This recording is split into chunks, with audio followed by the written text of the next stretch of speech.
Wow.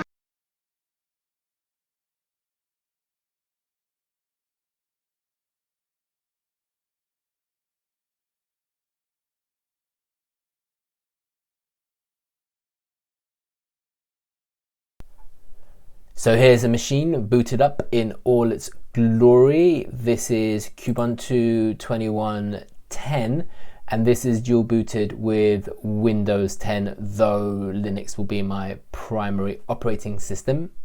Just a few setup notes that I have just in case anyone else has a similar machine and wants to get Linux up and running. The first issue was Wi-Fi. My Wi-Fi card wasn't detected. So the Wi-Fi card on this motherboard is integrated, and it's the Intel AX 201. And there's a great thread on Ask Kubuntu that has a very good solution to this, and it's by a user called Heinema. And this worked. So following these instructions here did get the Wi-Fi card up and running. However, I don't recall it getting Bluetooth working, and I don't think it did get Bluetooth working.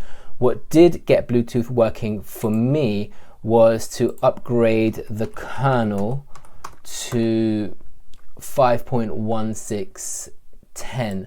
And in fact, upgrading the kernel to this version did both. So it fixed the Wi-Fi and it fixed Bluetooth at the same time. So you could use just this to fix the Wi-Fi. However, if you just run the kernel update, it fixes everything at the same time. That's the Wi-Fi issue and the Bluetooth issue. And I followed the instructions provided by Sai Paulo to upgrade my kernel to 5.16. I didn't go for 5.17, but 5.16 fixed both the Wi-Fi and the Bluetooth at the same time. So I have both things running at the moment. The next thing to note was apt install wouldn't work after the kernel update, and I was getting this error message here. So if you get this error message after you have if you update your kernel to 5.16, the solution from this Stack Exchange thread worked for me. The user Arium provides a very detailed answer, but he also provides a script here that you can download and run from Google Drive. I can't comment on the security of the script, and you can make your own decision on whether to trust that script or not. I can just speak for my experience that it did work, and apt install worked fine after running the script. And the final thing, if you have an Android phone, Android does not come up by default on this flavor of Linux.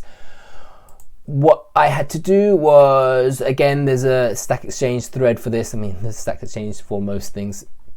And there's a Stack Exchange thread for this, and I ran this command. Interestingly enough, I had to restart Dolphin for the phone to be detected. So this ran fine, but my phone still wouldn't show up until I restarted Dolphin, or even restart the machine, and then the phone detected and connects absolutely fine. I think that's everything. So thank you very much for watching, and I'll see you next time. Cheers.